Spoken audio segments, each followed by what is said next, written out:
All right. So this is working group 2.2, the technical group for Impasica. So I misspell and mispronounce it regularly, so you'll have to correct me when I do that. So we can give you some updates, and Ava and Lewis are going to present some material, but I'll give you a few initial updates. We have been working on setting up the environment for the next round of testing. We're finishing version 2 of the chatbot. Soon we'll start building version 3 from the front end, but at the back end, we've set up an environment to run Google, the chatbot in the cloud with Google as the back end. So that's been set up, and we were doing it before just through API calls, but now we've set up a dedicated space within Google with the thought of sort of training our LLM and having a RAG for that, so we can have the latest labels, because you don't really know what they've been trained on. So we've got now an environment set up. Locally, we're also going to, we already had that set up, and we will use Gemma, which is the other Google product. So for now, I think for the next round, we'll focus on Google products, although there's an incredible number of open source technologies coming out almost every day. But one of the key challenges that I think we and everyone else in the industry will have is how to make sure that the chatbot is trained and responds to the exact latest labels. So with Ava and Lewis, we have been looking for the appropriate package label insert. We've noticed that there's versions of it on the FDA site as well as DailyMed. And the issue is how to make sure we get the exact label for the user based on both the name of the brand, the manufacturer, the format, whether it's tablet or liquid. So there's a bunch of labels out there. And so we're going to work with Catherine and Eva to sort of figure out whether it's best to pull it off the FDA site or DailyMed. And it looks like it might be DailyMed, but matching, there's a user interface issue. How do we get because people lose their package insert, right? And there's lots of versions. So we'll talk about that in the user interface side. So that's the update on those two. And any questions on that? Okay. No, So we can definitely talk about it more. I'm sure um, back when Craig was somebody we could reach out to, right, Yuri? And maybe we still can in some ways. I think there's some type terms within SPL that can help with that. When we have to do calls to like drugs at FDA or like another resource where you might not get that same metadata, that could be tougher. To Lance's point on the chat, I think DailyMed's probably the industry default from a pharma standpoint on where you would make those calls to from an API stance. The challenge sometimes, right, is DailyMed. The responsibility of DailyMed to be up to date is on the individual pharma companies that are updating it, right? And if they run into a validation issue when trying to get their new labels approved through the FDA, that can cause some lag in the latest and greatest label that's being posted. Usually those things can take anywhere from 2 weeks to 4 weeks to finish or wrap up. But if there's like a major validation issue, sometimes those can take months and there's no way to know that. So there could be an information discrepancy between like what a manufacturer may post on like a product website or on drugs at FDA as the approved, like the latest approved label versus what's on DailyMed. So that's one of the small pitfalls of DailyMed to be aware of as we get into this topic. But okay. happy to get into those things. And Lance, Ava, feel free to reach out when we get into more technical metadata identification issues, if you're running into them, happy to help troubleshoot those with you guys. And we can even pull in maybe an SPL SME from Takeda at times if we need to. Yeah, it's good. I have a question on that, and I'm just gonna be frank, like this isn't my daily area of expertise. I just kind of pick up what I can from our label folks and when I follow on things. But and echo what you mentioned, Dave. I wonder, due to what you just described, if we couldn't train the model to I'm just kind of like brainstorming here a little bit. Explain like here's the latest date this was verified or how you went through that process. Just to again kind of reiterate for the user and I mean we're talking people at all kinds of different levels, but I still think it would be an act of transparency and adding to the credibility of the AI to have it say, hey, this is Yeah. last updated on XYZ date. Mm. And then, it could say, do you need an explanation like you just went through, right? Like there could be a lag in some of this information. So just, know that. And that way it kind of covers that track. And the reason I bring that up is I've been a little concerned lately on some of the noise around chatbots. And I think the problem stems from it's not, a lot of them haven't been as transparent or aren't Yeah. exactly sourcing Yeah. how they Yeah. got to where they are. And I think if we make sure that this one is at least stating some of that, we're at least making part of Yeah. the progress to make it a little more transparent about it. And I think that's where all of the noise and the scuttlebutt with the recent chatbots has been, is that they're just not saying how I got to what I got to. Yeah, I agree. That's super So important. I just think there's a way we can maybe, to your point, Dave, maybe we can't fix Daily Med, but we can at least point it out and then say, hey, here was the last time this was updated. And, here's a couple other sources you could check out, like you said.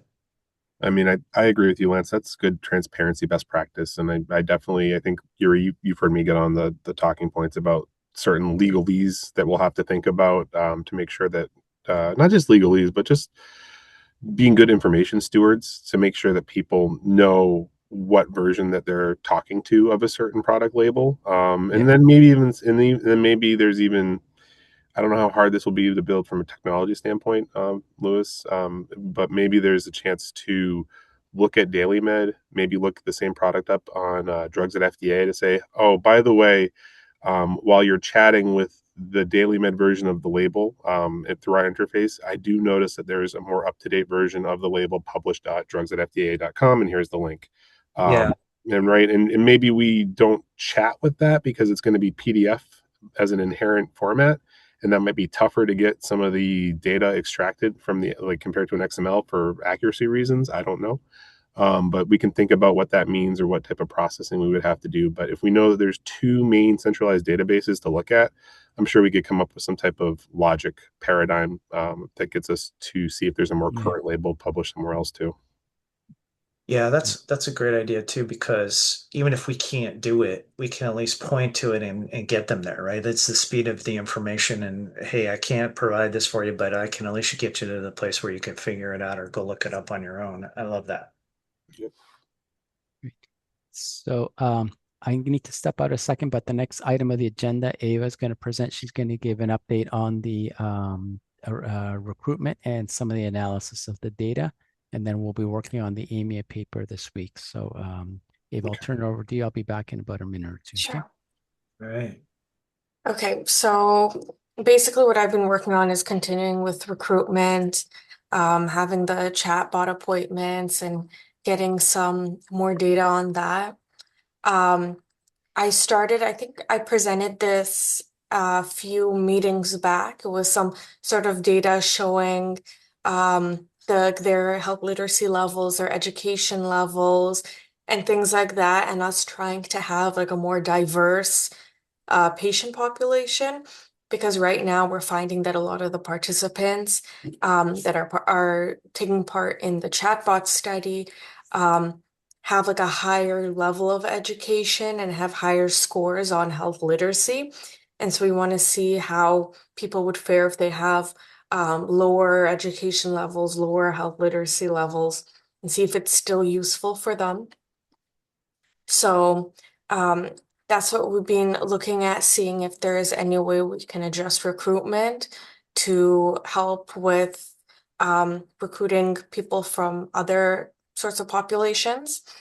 And then our next step is looking at the recordings of the chatbot interactions and the transcripts from the conversations between the person and the chatbot.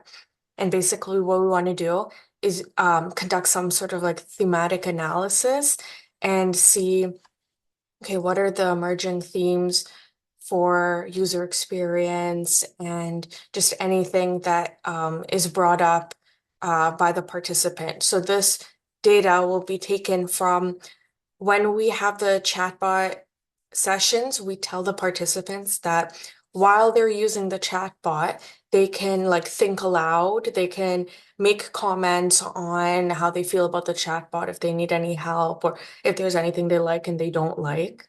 So we'll be listening to the recording, seeing if there's any emerging themes or keywords or something that we see pop up.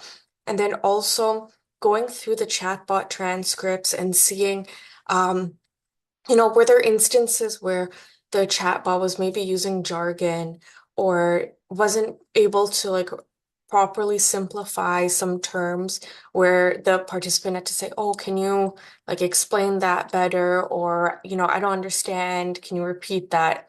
Things like that. So then we can see, we can make a table and compile any of these common experiences and user experience themes to report on. And so that's basically what we've been looking at. Yuri was able to compile like a UX code book for me and gave me some papers to look at and see how other studies have done this qualitative analysis and looking at user experience themes. So I've been taking a look at that. If there's any special things that we want to incorporate into our study for doing the data analysis.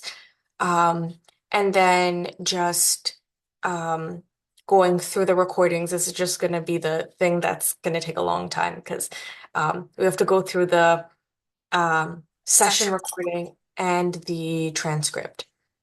Then another thing that we're working on is I created a document. It's like a rough document right now. I think I'll make like a more user-friendly, readable one, and I can circulate that basically on the empathy stuff that we've been looking at for a while. Like, okay, what empathy tool are we going to use? Not only for evaluation, but how we're going to train the chatbot on using empathetic expressions and empathy words. So I've seen a lot of interesting things in some papers. I feel like the gold standard for training chatbots on empathy has been to sort of compare how physicians would answer a certain question or pharmacists answer a certain question, and then basically train the chatbot like that. So a lot of these studies basically do like a comparison between the AI performance and the PCP performance and what sort of language they use. Another idea, which I'm not sure, like based on our IRB security stuff, I'm not sure if this would work, but another study used these Reddit groups where there's like medical subreddits where medical professionals can help answer questions that any users have, and you can see like the way that they're approaching the question and like being very empathetic and sensitive towards their issue. So some studies have actually used like the data from those websites to sort of train the chatbot. So there are some sources that studies have used to train a chatbot on empathy. I guess it's just what we would be able to do based on our IRB and what's most efficient for the next version. So that's for the empathy stuff. And then I've also been looking at just some technical specifications. So so based on the persona that we have of Maria, what things can we personalize, or what things can she, like the persona, adjust in the chat bot that's appropriate and not appropriate?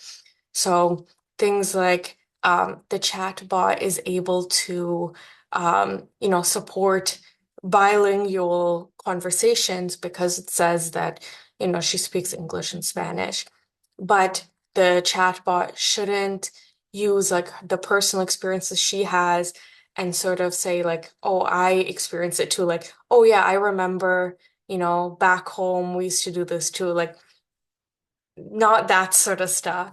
Um, and then just being able to adapt to the personality type of the user and sort of match that so then the conversation is flowing better. And yeah, so that's sort of what we've been doing. So personalization, what would be appropriate, what's not appropriate, if there's anything else we can add. That also ties into like accessibility stuff. So is there anything else that we're missing on the user interface side for accessibility that we would want to add? Catherine and I have already worked on this. So like increase the size of the text, you can click on the speaker, so instead of reading, it'll like read it to you. Having the night mode, so in case like the white color is is to like someone's sensitive to that. So if there's anything else that we would want to incorporate, just to help with participant usability. So those are most of the updates on my end. Interesting. The are we looking at, you mentioned like the agent thinking that it lived the life experience of the patient from those detailed patient summaries.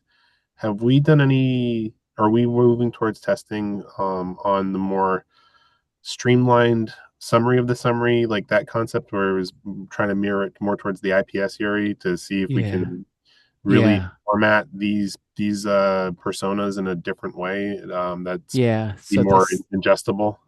yeah, so this version we need to do that. So in Okay. working group 1, 2.1, people need to decide what's relevant. I think in this group we need to figure out the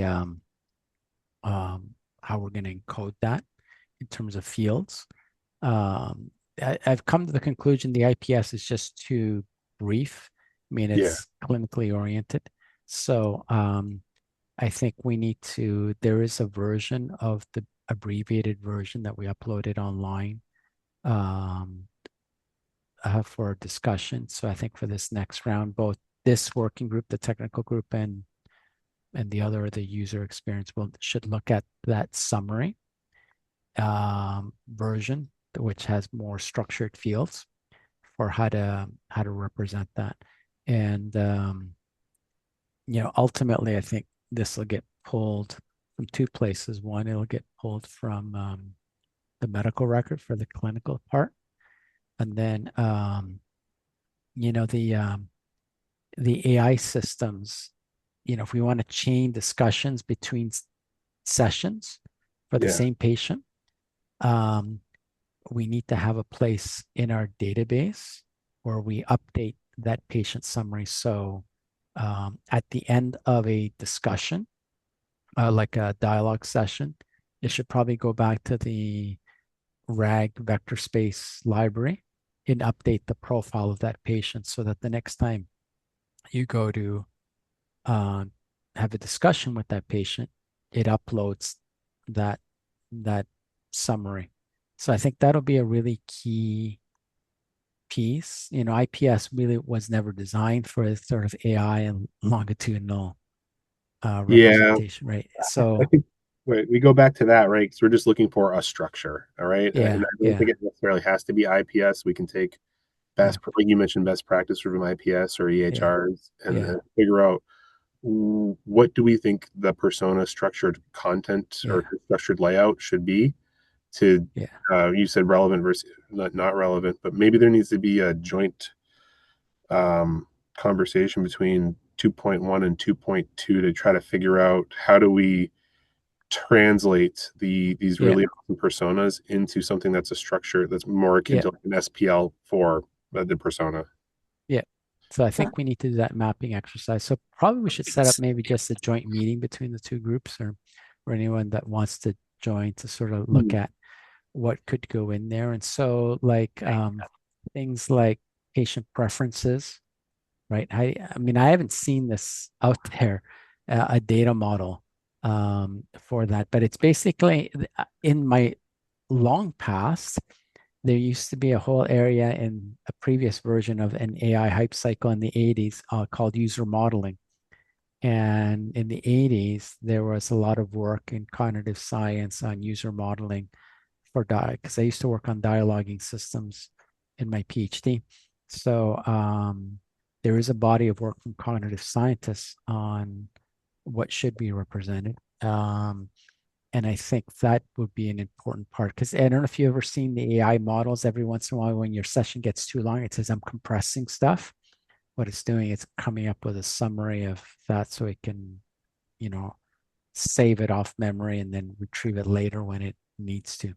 So I think that'll be a really novel contribution. I see, Glenda, you have your hand up. Please go ahead. So I just have a couple of questions. So I know that we're looking at the data coming in from the medical records, but depending upon where the tool is being stored, I mean, the patient, the person will have to give approval. If they didn't want to give approval that the medical records could be transferred over, do we have another alternate, like, you know, if the records come over and it's scanned in, or does it have to be, is that the only option we have going forward? And I'm just thinking about it from the patient perspective. Yeah, that's a good question, Glenda, because I think one thing I've always advocated for in this space too is that we probably need to have two pathways, one that's agnostic, where the system's capable of providing responses with no patient information, and then the personalized pathway that interfaces with the patient information. So I think there's a couple of different angles on this too. So that was one. And then just going back to the number of testers that we're getting. And I was wondering if we've reached out to Jerome to see if he could help us with recruiting testers Yeah. if needed. So we will need to have an amendment to the IRB to go outside our hospital because we were only Okay. approved to do that. So what I'm hopeful is that for this study, we can get 4 more. And, we had 5 people who said they would do it and then for whatever personal reasons didn't show up. If we could get 4 out of those 5s to come back, we'd get the 20, I think. Yeah. It's still not statistically, it won't have statistical power. My main concern is we just have way too many people that are on the higher end of literacy level. And we just need to find another approach. And Ava, I don't know if,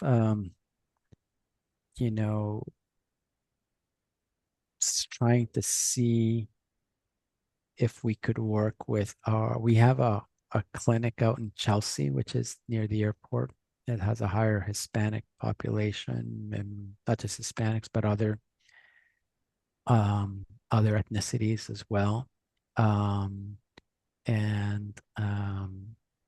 because of the lower price of housing, right, lower socioeconomic or lower economic level.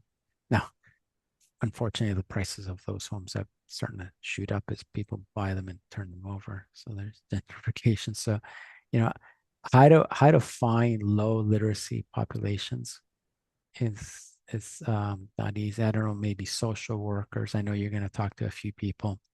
Maybe social workers who are working with our patients might know who's at low literacy, but we're going to need to find a way as we move forward to find people that may benefit from this more. Because my concern, if we submit it with the data we have right now, is people will say, well, you got nice comments from everyone. Everyone had no problem using it, but they were higher income. They probably have multiple laptops and iPads. They're technically literate. If we get people on mostly with graduate university and masters and PhDs, then they have higher education. So, Don't we also have a clinic like in the Dorchester area? Yeah, we have lots of clinics. I think we are working off the list of cancer patients that are being treated, which may come from any region of town. Right. Right. But, we're still getting a list of people that the doctors and the nurses have identified as likely to be interested and still in treatment. But I don't know how complete it is, right? And but yeah, we've done quite a bit of calling, and we may be running out of people on the current strategy. So definitely before we roll out the next one, we need an expanded strategy, and maybe that should also include the Komen Foundation. So Ava, maybe you can reach out to Jerome and see that we'd like to partner with them, and how have they done it before with other populations. Okay, so why don't we two other, we're going to pass it to Lewis. I know Dave's gone off screen, so at some point I want to just want to point out that we also need to update the guardrails. So I know Dave and Valdecci we're looking at that. So maybe we'll put that on the agenda for next meeting. But I don't know if you had a chance to look at the guardrails, Dave, but briefly. So I saw that I had that action item and mentioned been a bit of a crazy first quarter so far. I've run it through a more modernized ChatGPT thinking mode, and I've tried to isolate places where we can eliminate hallucinations and things like that. So I do have a bunch of suggestions that I'll be pitching to you here, Yuri, probably by the end of this week. I just want to go through and compare what my AI assistant is telling me to look at, and then make sure that I like it. And so we're going to go through that this week, and should have those shared with this group by Friday. Okay, great. So let's, Ava, we'll put that on the agenda for discussion next week. That when we can circulate everything. Thank you, Dave. Appreciate that. We'll circulate it so people can think about it for the next meeting. And I see Beverly has joined. Welcome, Beverly.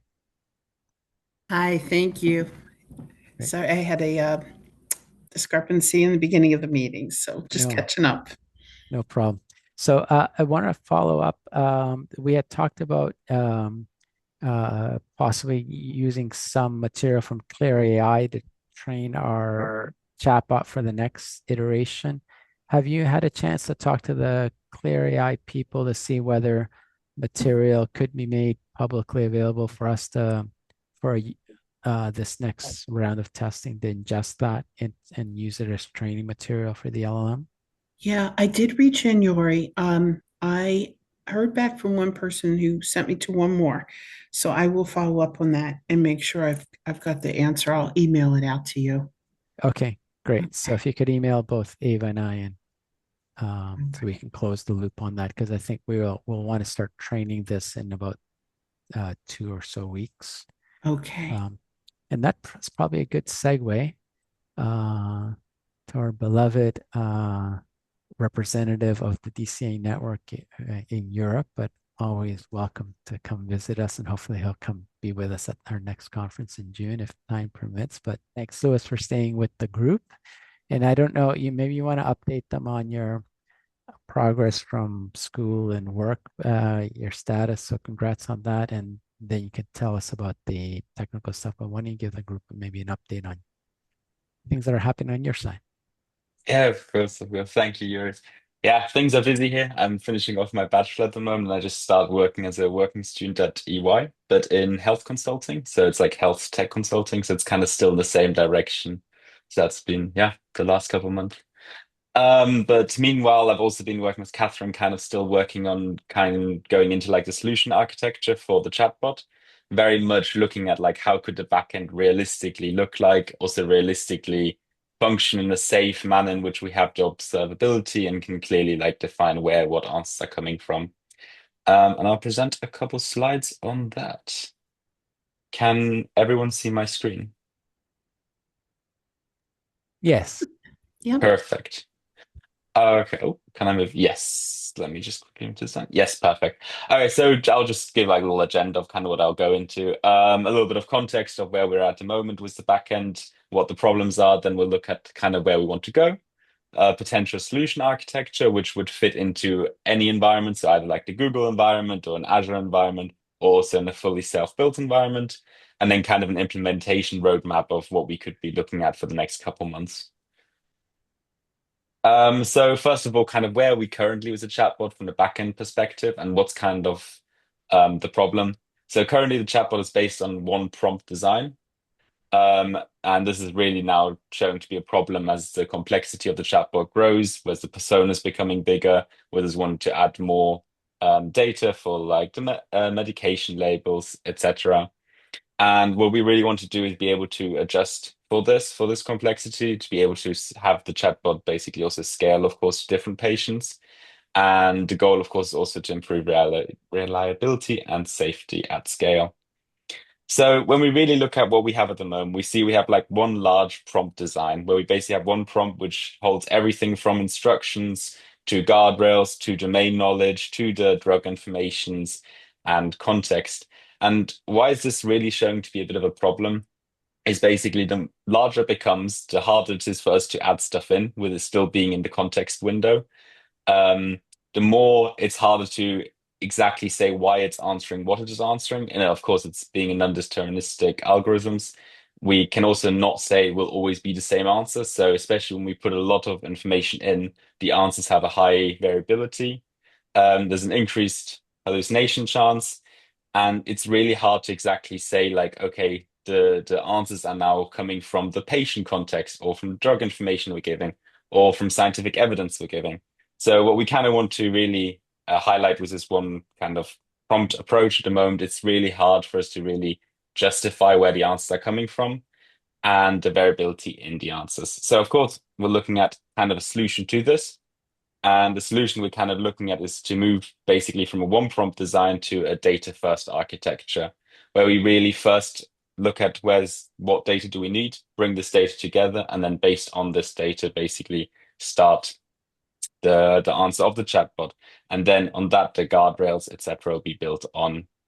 And as part of that, we also want to separate out where the data is coming from. So clearly say, this is the data from the patient, this is the medical data, this is the drug information data, to really be able to also justify later when we have the answer where what information is coming from, which for an observability perspective will be important for us to validate how well the chatbot is answering.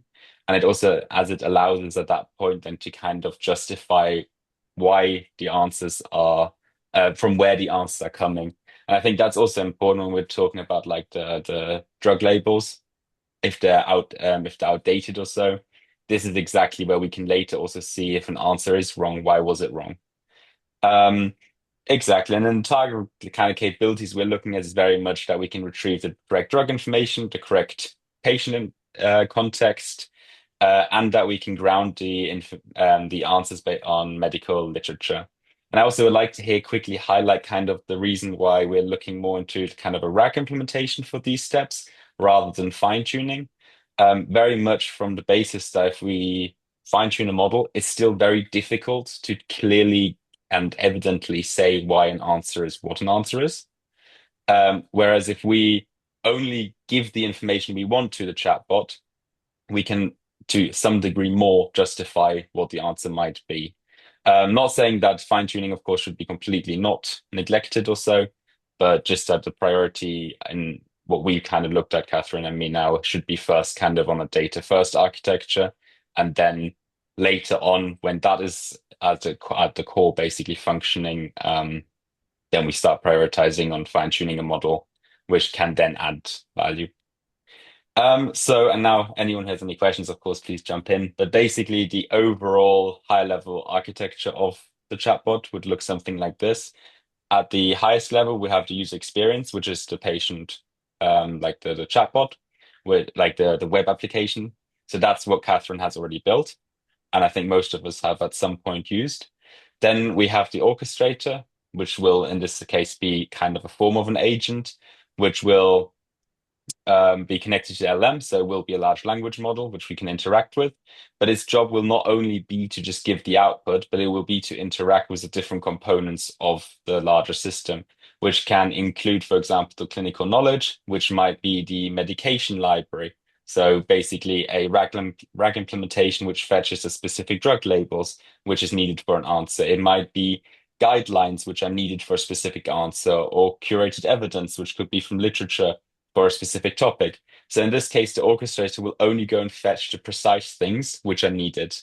Further on, this allows us to kind of build on this in the future with new tools, because we'll have like the clinical tools section where we could, for example, get the EHR of a patient, or we could also in the future run agents from here on.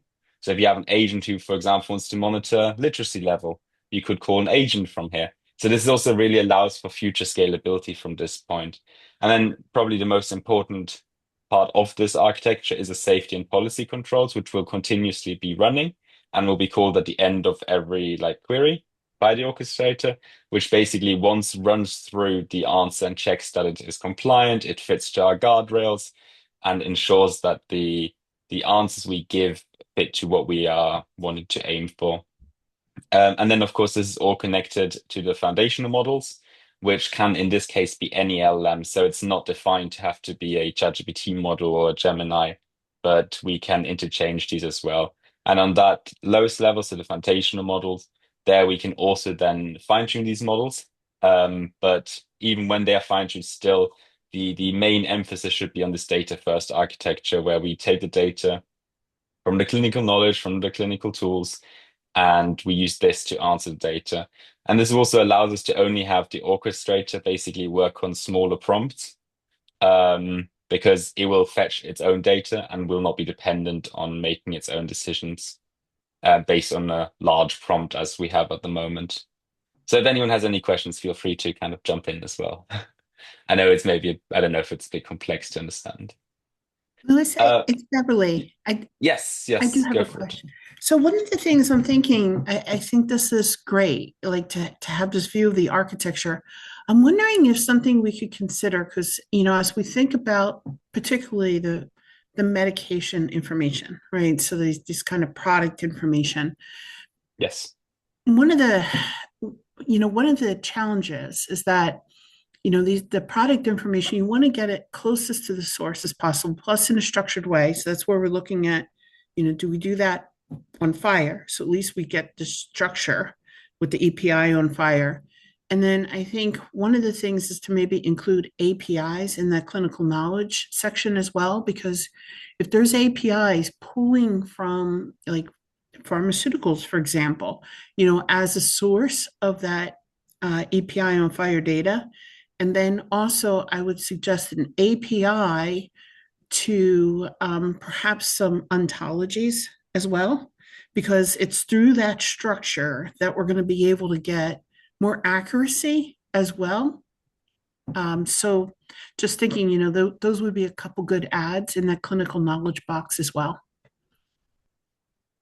Yeah, definitely. And I think that's kind of the intentions of this approach, basically, that these sections can in some form act in some way as agents by themselves as well. So if they do not fulfill the knowledge or the information we require, they can try to go and find themselves, based, of course, on what we provide them to, or we allow them to do, Yeah. which could be limited. But yeah, exactly. I completely agree. Yeah, I think I mean, it's definitely the agents, but also we have to feed the agents enough structure. So having some, APIs that are running on a certain frequency, for example, making sure that that structure is there to help control the agents. Yeah.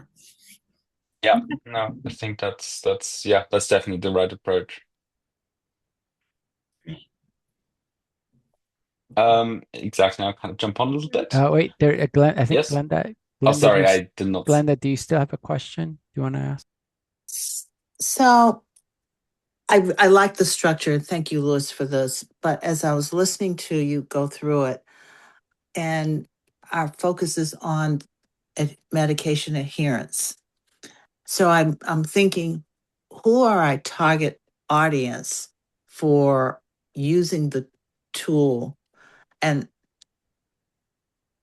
is it going to be the physicians, the pharmacists, hospitals, the medical professions? And I ask that question because there's so many other AI tools that are now popping up that is gearing towards the patient, and they're talking about medication adherence, medication reminders and things of that nature.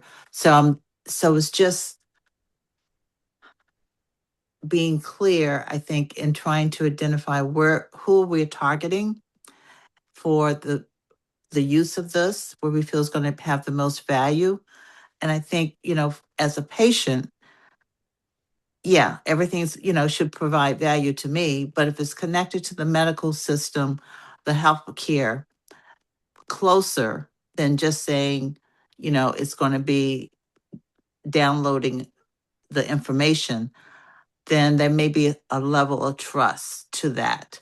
So that's really where I was beginning to think about who's our targeted audience besides just saying it's the patient. Who else is it? Well, I think at this point, our main user is the patient. What the patient wants to do with that session, whether they want to share that knowledge with someone else, is up to the patient. We haven't really designed, say, if you want to share your chat sessions with a provider, we haven't really thought about that. The export, we haven't thought about it at all. The import of data right now, we're reloading it with these synthetic ones. Going forward, how that data gets into the app is something probably we need to start talking about. I think connecting it through FHIR is one possibility, but it requires institutional agreements to be able to connect an app to a healthcare system and authenticate it. So I think technically the FHIR connection's not that hard. The legal part of getting all the data use agreements could take a year or more, just because they have to review what you're connecting. So while that's technically feasible, it's not terribly quick. The other alternative is to have individuals upload their own medical records, whether they have it on paper and scanned as PDFs, onto the chatbot. That might be an easier intermediate step before there's full FHIR connectivity. We could look at that, but I think at this point, we're going to prototype it based on a sample file that might be prototypical of what you would export through FHIR, or a sample PDF that describes that content. Regardless of which of the two sources come in, that's sort of we're going to create a patient profile that will be more structured, and we'll need to convert it. So I think step one is to come up with that core structure for how to represent the patient knowledge. And then two would be how to import it through PDF or FHIR connectivity.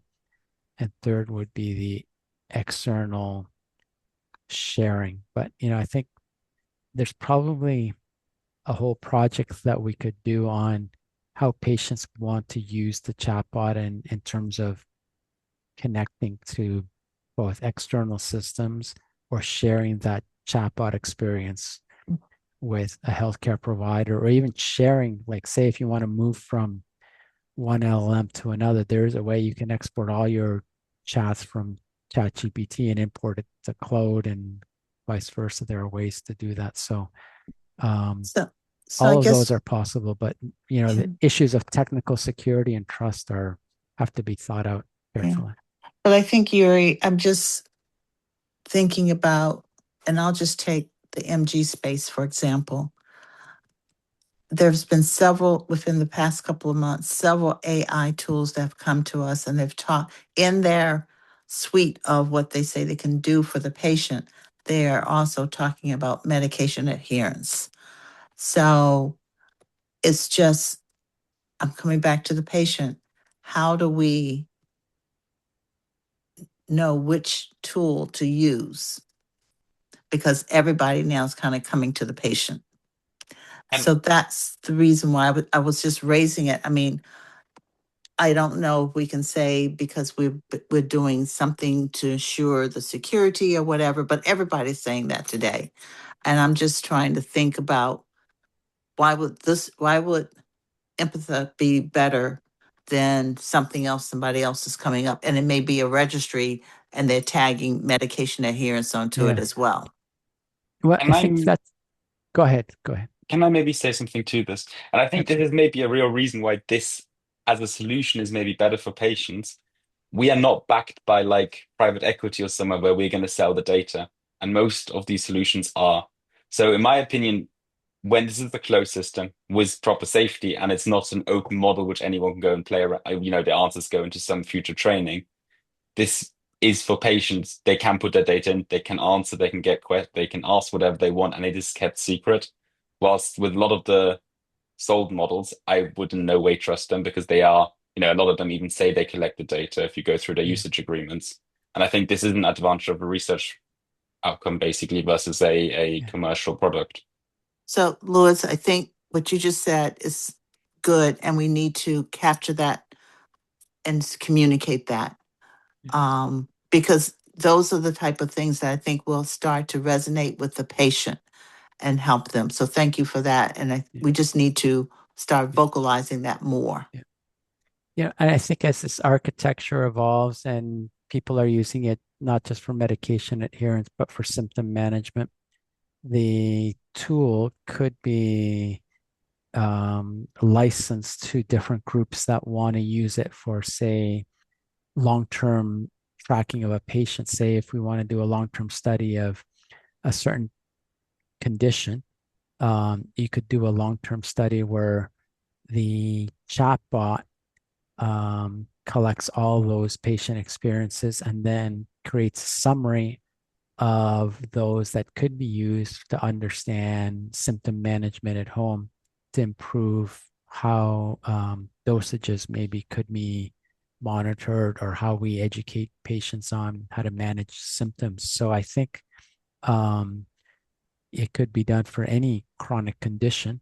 But this is where I think the chatbot then can connect to our other working group in DCA network, the Lumina group that's building the longitudinal database to be able to store a collection of historical data of the patient. So we actually don't know a lot about why, for example, patients switch medications. I mean, sometimes it's documented in the medical record, but not always.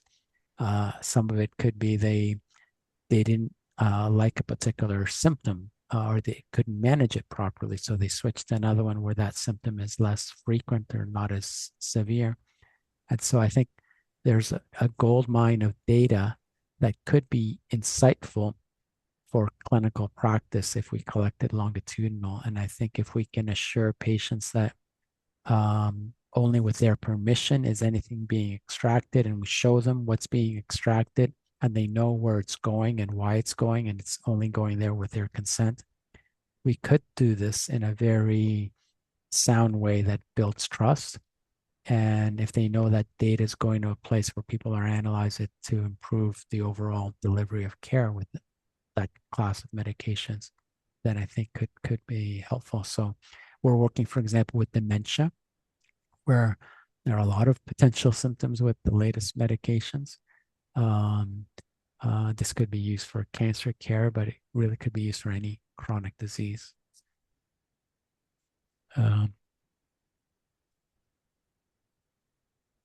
Louis, do you have more slides? I have a couple more, but I'll leave them out and I'll say something more to this because I think there's a couple more valuable things here which are more valuable than the rest of the slides. I think the cool thing with this in the end is if you want to like build on from the chatbot also into maybe having agents which go off and do something like update the medical record or so, it's very easy from the structure to then build off it new bits basically, and you can use like agent software development kits. There's quite a few good ones publicly available in which you can then easily build an agent which would then be called by the orchestrator or by a clinical knowledge or however section, and could then go and execute and update that medical record, for example, or add information into a database or however it fits, of course. I think the important part for basically Catherine and me was kind of that we kind of set on a architecture and that we can also maybe start developing on this architecture. So I don't know, Yuri, what's needed to kind of get a formal sign off or an informal sign off to kind of move to a proof of concept kind of for this, but I think that kind of would be the next step. Yeah. Okay. Terrific. All right. So maybe for the next. Sorry, go ahead. Quickly, Go ahead. the next iteration of the agent, are we going to try to follow this type of architecture, or are we? So the version you guys are currently working on, is that going to follow the old architecture or this architecture we just looked at today? Well, it's going to build components of what's Louis presented. I think we need to do it in stages because it's a lot that's presented there. So maybe Louis, if you and Catherine can think about, what can we chew off realistically in the next 2 months, and then what will we do in subsequent months? Because all of those boxes, is a lot of work. And so I think we need, the devil's in the details of what we're going to do. So if Louis, you and Catherine can sort of distill it down in more details and in terms of requirements and how much work it'll be and in what order we should build it. I think there's a lot of good things there. It's a matter of in which order we do them, and that's on the back end. There's also work that needs to be done on the front end, and on the front end is the user interface, and then how do we identify the right labels for it to work on. So I think we should probably add a few more personas, say for breast cancer, increase the number of labels. I think we want to do hypertension. So we probably need to think of additional labels, and then we still need a way for the people to be able to say which medication they're on and figure out through dialogue, how do we get the chatbot to realize which label they're referring to, right? I know there's NDC codes and we've talked about that, but I don't know if the NDC codes are always displayed or if people that would confuse everyone. But, if you're doing, for any one of these medications, you could get 5 or more different possible manufacturers, the original manufacturers. And, if it's off patent, there could be third-party manufacturers for generics. So how do we match to the right part of it? So I think we need to develop a technical roadmap for the year and say, okay, in this next round, this is what we're going to do in the front end, and this is what we're going to do in the back end, and then, probably 2 or 3 iterations of what we're going to do in each one. But so we're at time. Why don't we, Louis, if you could join us for the next meeting so we could go through the other slides. In the meantime, work with Louis, with Catherine on that more detailed technical roadmap. And then for an agenda next week, we'll have you maybe take half the time, and then the other half the time, We'll get an update on the guardrails from David and Valdecci. Beverly can give us an update on Clear AI. And then Ava can share more of the analysis. There's some tools that we're going to use for annotating. And so maybe we'll show you some of those tools. And Ava, I sent you by email the video annotation tool Yeah. that we could use. Okay. Okay, I'll take a look. Sounds good. All right. Thank you for the productive meeting. We're making progress. All right. Have a great day. Bye-bye. Bye, everyone.